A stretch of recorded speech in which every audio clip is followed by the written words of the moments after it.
I'm Steve Eulis, and welcome to All Fired Up. It's been a while since we've done a show, and it's great to be back here at Ashland Cable 8 with Barbara and Paul and all of the crew. Today we are going to do an autumn special, a fall fest, let's call it. We're going to work with some ingredients this week that are in season right now. We're going to do some pork chops that have been marinated in an apple cider brine. They're going to be pan-seared, and they're going to be grilled with some spiced Granny Smith apples. We're also going to do a nice fork-mashed butternut squash with some Vermont maple syrup. We're going to do a Yukon Gold scallion potato pancake, and we're going to wrap it up with an American tradition, some Toll House cookies.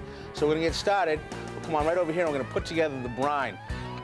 Pork, the other white meat, tends to have not as much on lean cuts of pork, meaning like a center cut loin pork chop. There's not a lot of fat.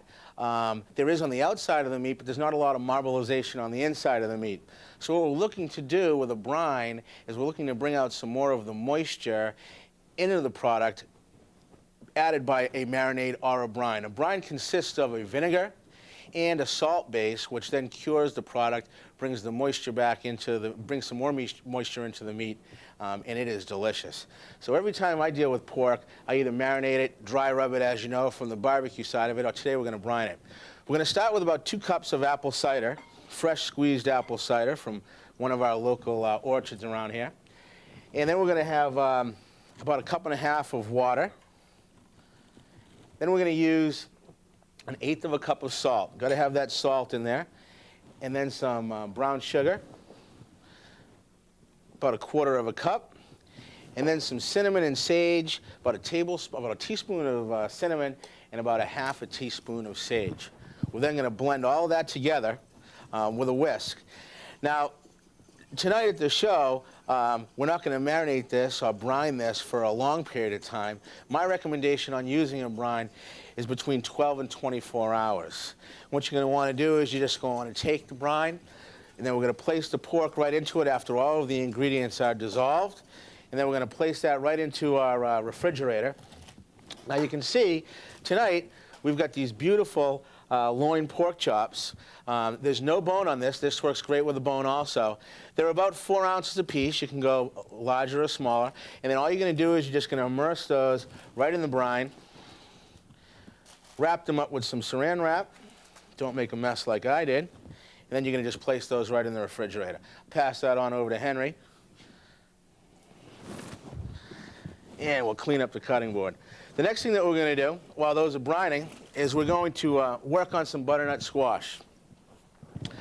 Butternut squash, one of the most famous winter squashes, yellow in color, looks like a big, you've all seen it, looks like a lollipop, inverted. And what we've done is, to get started, I've cut the bottom off of the butternut squash, and I've removed the seeds, and I've also removed the hard skin from the outside. What we're going to want to do is cut the bottom off, then we're going to cut it into pieces, and then we're just going to remove that hard skin from the outside, making sure to keep your fingers away. Now, for those of you, I don't like using a French knife when I'm peeling, so I always use a paring knife, but don't try this at home unless you're really comfortable with a knife, or you can use a potato peeler. Works very, very well. We're going to start the pot on the water, which we have over here. Want to make sure this pot has a strainer basket, so it's going to make our job a little bit easier. About 1.5 quarts of water. We're going to salt it liberally. Bring some more flavor back into the squash. Bring that to a boil.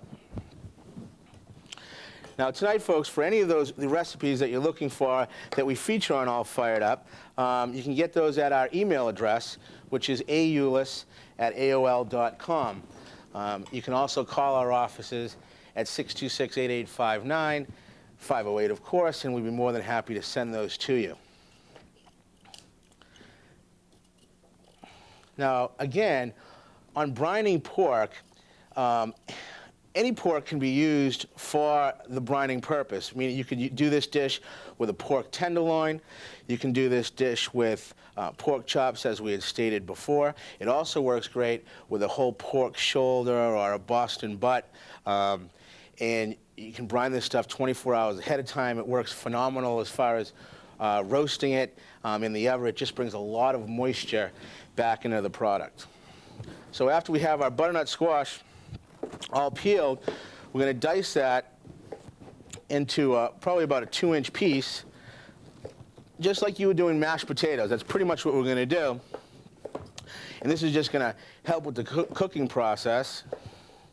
And we'll cut up the bottom. Remember, of course, that when you do remove the seeds from the inside, you take those out. And then all we're going to do is place the squash right into the boiling water. Take that cutting board right over here. Now this is going to take about 20 minutes to make the squash tender. And then what we're going to do is to that squash, which we'll show you, we're going to add some brown sugar, we're going to add some cinnamon, some butter, and then we're going to add some maple syrup. The next thing we're going to work on is our potato pancakes. These are Yukon Gold pancakes. They can also use a russet potato, works very well with this. Yukon Gold, a very buttery, sweet potato that works very, very well with this kind of dish. You need, for this recipe, about 2 pounds of peeled Yukon potatoes, which we're going to grate up as soon as we can find our trusty grater. And we're going to need some onion, and we're going to need some chopped scallions, which is about 1/2 cup. And we're going to need a little flour and a little egg. And my trusty assistant, Henry, if you can find me that box grater. Well, here we go. Now, a box grater has a bunch of different sizes. This is for a coarse grade, and this is for large slices, more for the rind of a lemon zest of some sort, or cheese. Same thing with this side. We're going to want to use the coarser side of the grate. To make our life a little bit easier, we're going to cut the potatoes in half. Now, when using these box graters, please be careful. They tend to take off layers of skin on many occasions. So you want to make sure that, that you keep your fingers away from the item that you're grating, and you grate in this type of a manner. Keep moving your fingers back and forth, and don't take your eyes off of the box grater. Then when the piece gets small like this, put it aside. There's no reason to lose fingers over that. So we'll grate this potato up. Like so. Now the key to making a good potato pancake is making sure that the potatoes are dry. So after we put these potatoes into a bowl, we're going to want to make sure that they sit for a couple of minutes, and we're going to discard any additional water. There's a lot of moisture in the potato. Now, if you've noticed, what we did when we peeled the potatoes is, of course, we put them in water so they would not turn brown, the oxidation, which gives us a nice, fresh potato. And we'll move that out of the way. Now, again, this is about 2 pounds of potatoes. I'm going to use about 1/2 of a medium onion, 1 beaten egg, a little salt and pepper, and then we're going to cook it in vegetable oil. You can see right over here, we've got the vegetable oil. It's heating up. Want it to be about 325, 350 degrees. So you're going to want to start that on about a medium heat. Get it nice and hot so the potatoes cook. When you're cooking a potato pancake, if the oil is not hot, it'll suck in that grease, and then the potato pancake will become very, very oily. Also, when you remove the potato pancake from the oil, you're going to want to drain that onto some type of a papyrus plate or a paper towel, of course. What we're going to do then is we're going to grab our little bowl here. We're going to take our shredded potatoes, throw that in there. You can see how much moisture is just left on that cutting board from those potatoes. So we're going to take those, and we'll remove these. And then to the potatoes, we're going to add the onion. We're going to add the onion, which has been shredded also. We're going to add the scallions, which is about 1/2 of a cup. Move those right over here. And we're going to mix those up by hand, just like so. You can use a spoon if you'd like. Nothing like using your hands, as long as they're nice and clean. Then we're going to mix in our beaten egg, like so, and a little salt and ground pepper.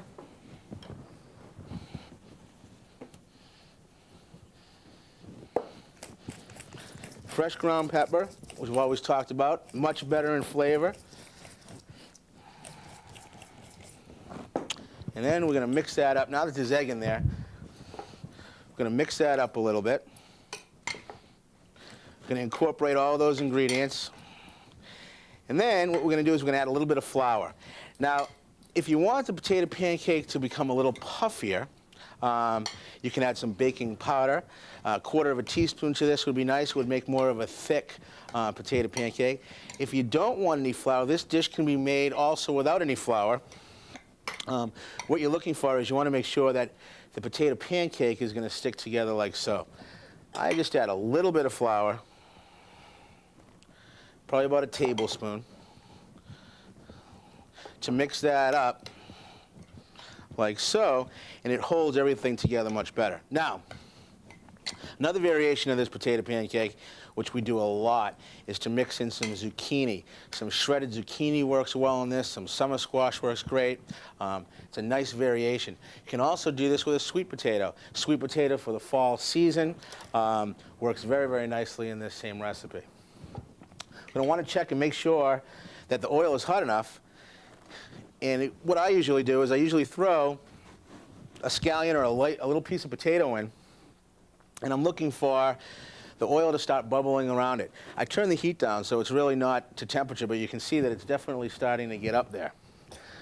Let's clean up a little bit. Then we'll make those potato pancakes, and we're going to go right into our pork chops. Pass this over here to Henry. Grab that stuff out of the way, please. Check on our butternut squash, working wonderfully. Okay, on the potato pancakes, what we're looking for is we're looking for it to be about the size of the spoon, about 2 inches, 2.5 inches in diameter. Check that heat. What you're going to want to do is you're going to want to take a spoonful, a heaping spoonful like so. You're going to lay that in your hand. You're going to make a little potato pancake and lay that right into the grease or the hot oil.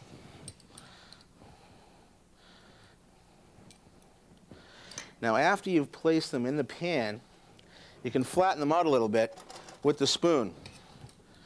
It's going to cook evenly, like so.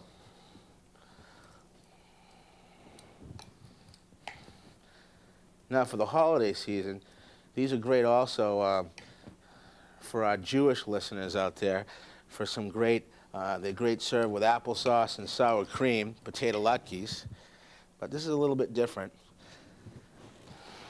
And these are going to take about 6 or 7 minutes, about 5 to 7 minutes on each side. I'm going to make sure that they're nice and golden brown. And then, of course, we're going to drain them, as we spoke about earlier, onto a sheet pan with some paper towels. Once they come off of the hot oil, we're going to want to salt them also. When they're hot, after they've come off of the out of the saute pan, that salt will be absorbed into the potato pancake, versus if it cools down and there's no moisture, the salt will just bounce off of the outside of the dish. We're going to watch these. Now, while we're working on the potato pancakes, we're going to start working on our pork chops also. Once I have a little bit of room here, we're going to move our squash back over here.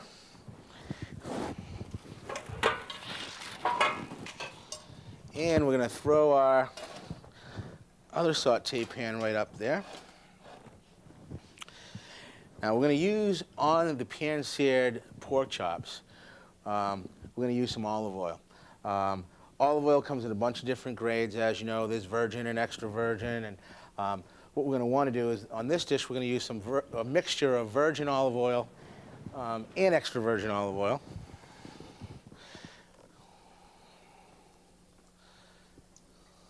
We're going to let that oil get nice and hot. I'm going to check on our potato pancakes.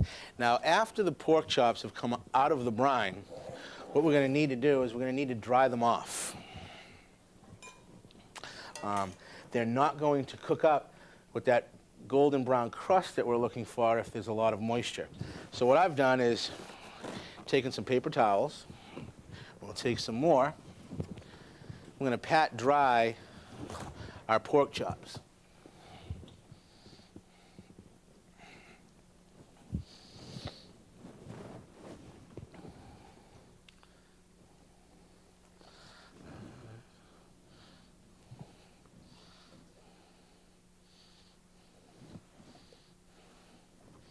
Like so.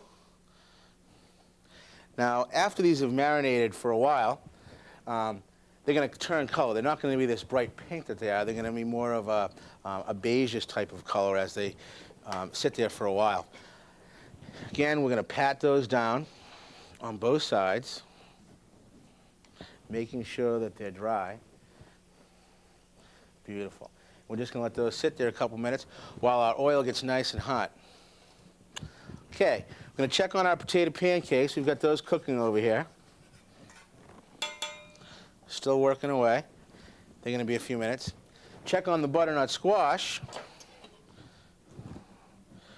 You're going to want this butternut squash to be fork tender, meaning you're going to want to be able to pierce right through the butternut squash, just like you were doing a mashed potato.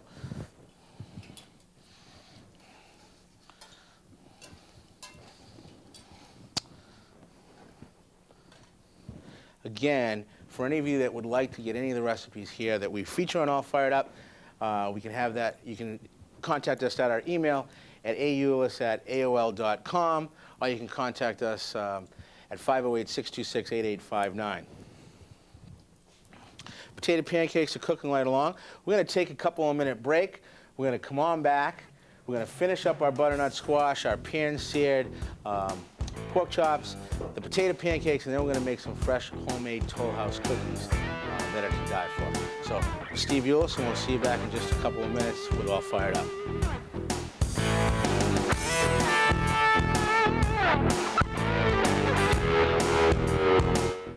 They say you have potential. The future is mine. I can go anywhere.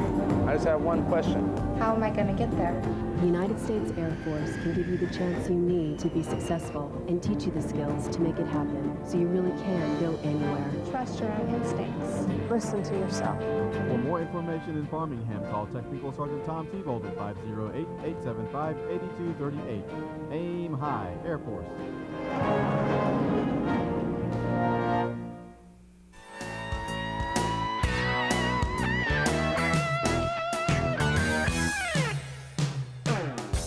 Hey, welcome back to All Fired Up. Do we have this stuff ready to rock and roll here, guys? Pork is looking phenomenal. The potato pancakes are ready to come off. Let's look at how beautiful they are. Nice and golden brown. I'm going to take those out of the hot oil, lay that right over here onto that paper towel, just like so. Beautiful. Nice and crispy on the inside, moist on the outside. Drain that oil right off. And then, of course, as we said, we're going to want to salt that stuff right up. Going to remove the hot oil right from here. Pass that on over to my trusty assistant, Henry. Clean up a little bit. Now let's look at these pork chops.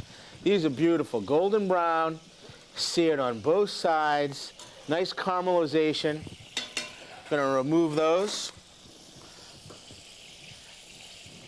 I'm going to place those right onto a platter that we have standing by.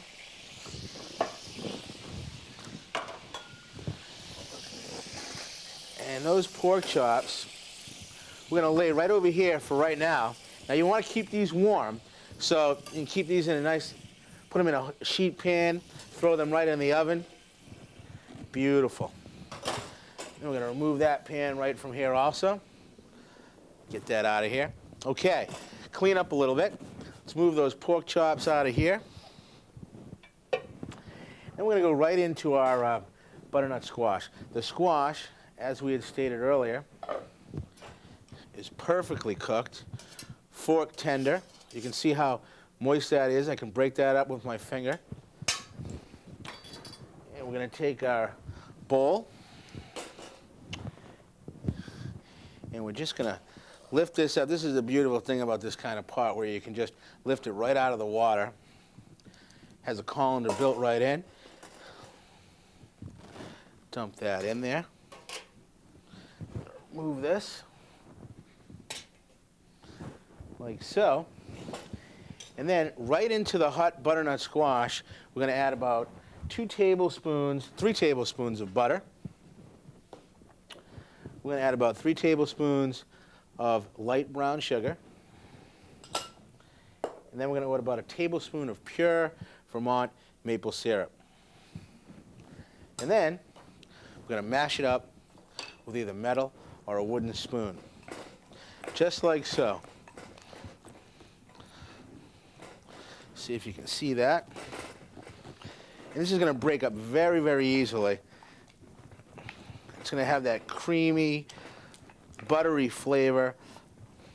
And I like, I don't like to mash up the butternut squash so there's no texture in it, meaning that it's like a puree. I like to kind of leave some of that coarseness in it, just like so. You can see how coarse and velvety that butternut squash is. Okay, we're going to throw this out back, and then I'm going to show you how to put the whole dish together. But before that, we're going to get started on our dessert. I know my kids, Carly and Rachel, I have a 5-year-old and a 3-year-old, and they love to help Daddy bake some cookies.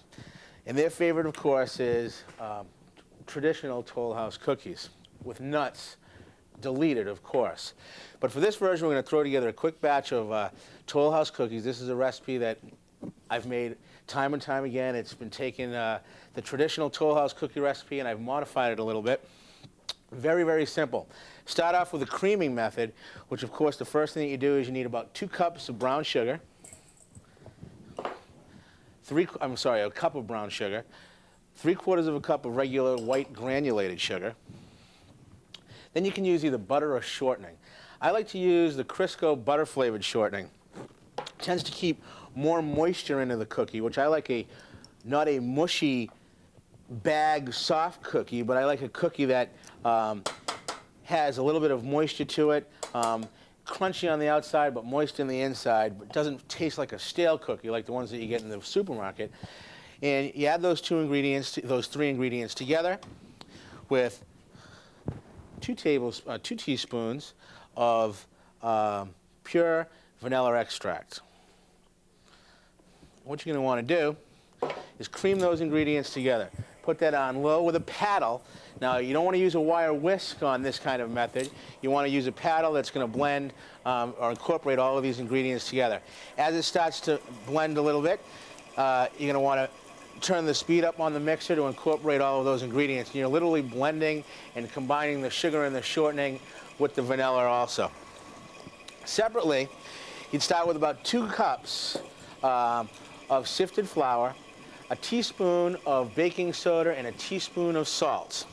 After this has been mixing for a while, oops, sorry about that, we're going to take a rubber spatula and we're going to scrape the sides of the bowl. What happens is, as it mixes up, the shortening will rise along the side of the bowl, the sugar will come along the bottom of the bowl, so we want to make sure that all of those ingredients are incorporated. Just like that. Shake that off, turn it back on. Never put any object into the bowl, as stupid as it sounds of me having to tell you what to do. I've seen many people try to squeeze that little rubber spatula in there, and this thing's very, very powerful, a lot of torque to it, and it'll not only take off the spatula, but it will also remove a couple of fingers, so please be careful when you're doing this. After it's incorporated, I'll let you take a look at that. I don't know if we have our sky cam in operation, but you're going to want to see that this golden brown beige kind of a color that has incorporated all of the ingredients together. After that, I'm going to keep it on low. Then we're going to add 1 egg at a time. We need 2 eggs for this, 2 whole eggs. We'll grab 1 egg. We'll make sure that that's incorporated also. And then we're going to add our other egg, like so.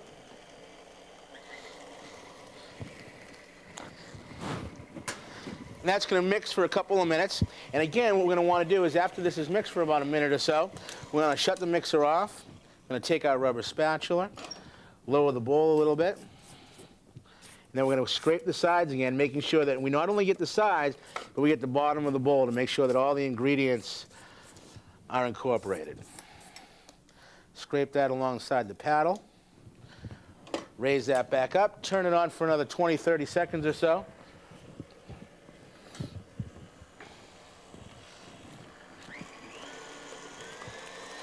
Blend that all together nicely. Nice and creamy. And then what we're going to want to do is we're going to shut off the mixer, and then we're going to add our flour mixture. Lower the bowl, add the flour, the baking soda, and the salt.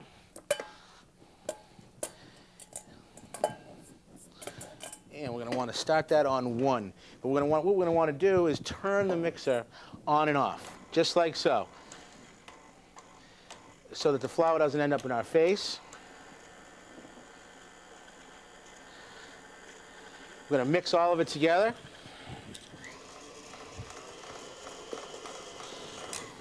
Then we're going to add our chocolate chips, 2 cups, a cup of walnuts. We're going to mix that nice and slow.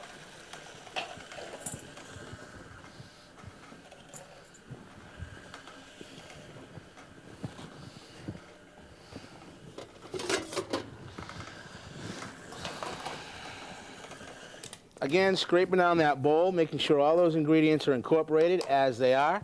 Then what you're going to want to do is you're going to have your oven at 375 degrees. You're going to take a heaping tablespoon, lay them right out on the sheet pan, just like so, about 3 across. Then you're going to put those beautiful Toll House cookies right in the oven, over here to Henry. And we happen to have some coming right out of the oven. And voila, we have some fresh baked Toll House cookies. There's our dessert. Let's throw together this last dish and wrap this version of All Fired Up back up again. We've got our potato pancakes. We've got our pork chops and our butternut squash. I'm going to take 1 big platter. I'm going to lay the potato pancakes like so, around the outside of that. We're going to take our butternut squash. I'm going to put that right in the center of the dish.